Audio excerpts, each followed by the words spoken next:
Bronny James is the most hated NBA player right now, and I don't think that's up for debate. It doesn't matter what corner of the basketball internet you visit, the sentiment is unavoidable. Scroll through the comments on any video and you'll see hundreds of variations on the same theme. If Bronny is in the NBA, why isn't Dwight Howard? The criticism is relentless, a constant chorus of doubt and derision aimed at a 20-year-old still finding his footing. The reason for this animosity is rooted in a single, powerful, and on the surface entirely valid accusation: nepotism. From the moment the Lakers selected him with the 55th pick in the 2024 draft, a narrative was set in stone. This wasn't a basketball decision, it was a favor, a gift from the most powerful player in the world to his son. Fans felt cheated, as if the sacred meritocracy of sports had been violated. They saw a player who was ranked a generous 21st in his high school class and was picked for the McDonald's All-American game ahead of arguably more deserving players. They saw a college freshman at USC who averaged less than 5 points per game, whose numbers screamed developmental project, not NBA draft pick. And they saw this player not only get drafted, but handed a guaranteed 4-year contract, a level of security rarely afforded to second-round picks who typically grind on two-way deals one bad week away from being cut. The basketball world in large part resented the situation because it felt like Bronny was exempt from the game's most fundamental rule: you're either good enough or you're not. It didn't matter who his father was. The court was supposed to be the ultimate equalizer, yet it seemed he didn't have to be a great high school or college player to end up in the league. He just needed to be Lebron James Jr. This perception cast a long shadow, and people were waiting for him to fail. And in the beginning, he did. The early returns were disastrous, providing ample fuel for his doubters. The NBA Summer League in Las Vegas, his first opportunity to prove he belonged, was a catastrophe. Among players who received significant playing time, he was statistically one of the least productive, making just 2 of his 22 three-point attempts. The preseason was more of the same. In 6 games, he shot a pathetic 8% from three-point range. His NBA debut, while historic as the first time a father and son shared an NBA court, felt forced and inauthentic to many, a marketing moment rather than a basketball one. The case against Bronny James seemed open and shut. He was out of his depth, an artificially planted player who simply wasn't ready for the big stage. But that narrative, while built on a foundation of real statistics and understandable frustration, overlooks a far more complex, terrifying, and ultimately inspiring story. To understand why Bronny James is NBA ready, you can't start with the box scores. You have to start with the day he almost died. In July 2023, during a routine summer workout at USC, Bronny James collapsed. He had suffered a sudden cardiac arrest. It was a life-altering event, a terrifying brush with mortality that put his entire future,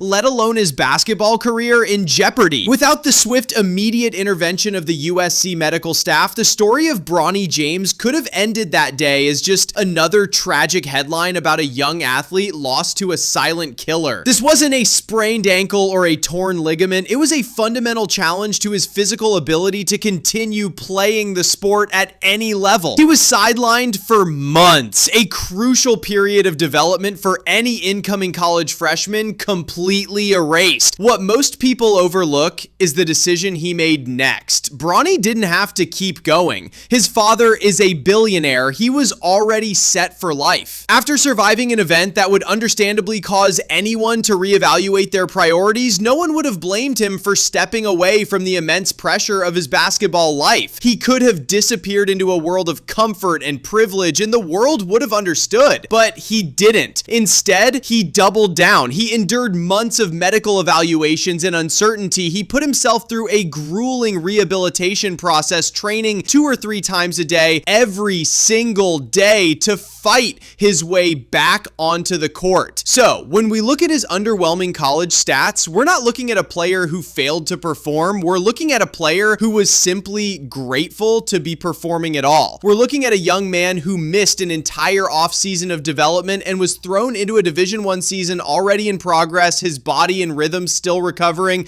The rust from that missed time lingered into his rookie year. The early struggles in Summer League and the preseason weren't an indictment of his talent. They were the predictable aftershocks of a life-threatening medical trauma. His father's influence may have helped open the door to the NBA, but no phone call could have given him the strength and relentless will to walk through it after his heart had stopped. The very fact that he made it back to a professional basketball court is in itself a testament to a resolve that is, by any measure, NBA ready. With this context in mind, his journey through the professional ranks transforms from a story of failure to one of remarkable progression. The Lakers, knowing he needed development time, sent him down to the G League, and just like his previous stops, it began with struggle. In his G League debut, he had just 6 points on 2 of 10 shooting with 5 turnovers. The second game was more of the same. It seemed this was who Bronny was, regardless of the competition. But then something clicks. The reps, the lower stakes, and the distance from the NBA spotlight allowed him to find his footing. On December 12th, against the Suns' G League affiliate, the turning point arrived. Bronny was different.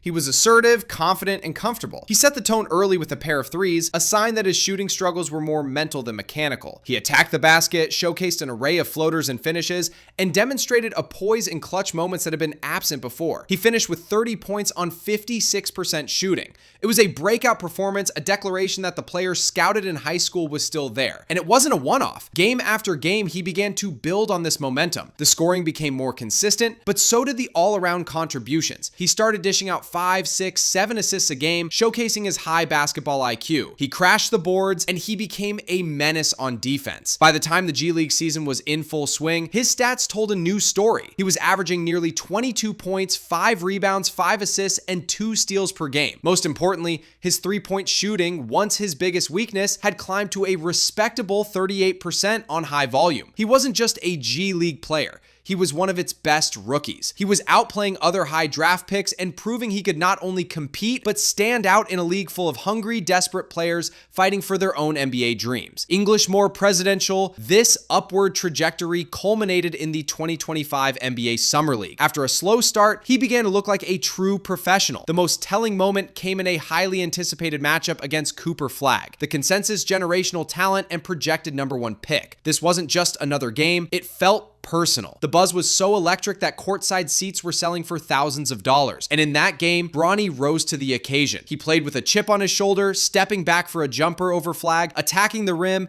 and proving he belonged on the same floor. He wasn't just LeBron's son anymore. He was a player demanding to be judged on his own merit. He was demonstrating a crucial, often overlooked aspect of being NBA ready, the ability to perform when the lights are brightest. English more presidential, he flessed just a main, as when basically distending it in layer in the contributions with a great of you make something that work to see in layer riven everything the school. But being NBA ready isn't just about stats or highlight plays. For a role player, it's about understanding who you are and what the team needs. And this is where the final piece of Bronny's puzzle falls into place. In his own words, Bronny said, "I'm most likely not going to be that guy right now. To get myself on the floor, I've got to be a defensive menace." This acute self-awareness is perhaps his greatest asset. He knows his path to earning minutes isn't through becoming a high-volume scorer, but through grit, intelligence, and defense. This mindset makes the Lakers' offseason acquisition of veteran guard Marcus Smart one of the most critical moves for Bronny's development. Smart is a former Defensive Player of the Year, a 3-time All-Defensive First-Team selection, and a player who has built a long, successful career not on offensive brilliance, but on toughness, leadership, and relentless defense effort. He is the living embodiment of the player Bronny is striving to become. Having Smart in the locker room and on the practice court provides Bronny with a real-time model of how to thrive in the NBA. He can absorb the habits, instincts, communication skills, and leadership that define elite role players, the players who contribute to winning championships. Smart's mentorship extends beyond the court. He is known for his emotional intensity and for holding his teammates accountable. For a young player like Bronny who carries the dual burdens of the James legacy and constant media scrutiny, having a mentor who has navigated playoff pressure and harsh criticism for nearly a decade is invaluable. Smart can help Bronny build the mental resilience needed to survive under the brightest lights in the sport. This pairing signals a strategic shift for the Lakers, an investment in building a sustainable two-way identity for the future with Bronny as a potential cornerstone. So when we ask if Bronny James is NBA ready, we must redefine the question. Is he ready to be an all-star? No, not yet. Is he ready to be the face of a franchise? Of course not. But is he ready to be a contributing member of an NBA team, to understand his role, to defend with integrity, intensity to make smart plays and to bring a level of professionalism and resilience forged through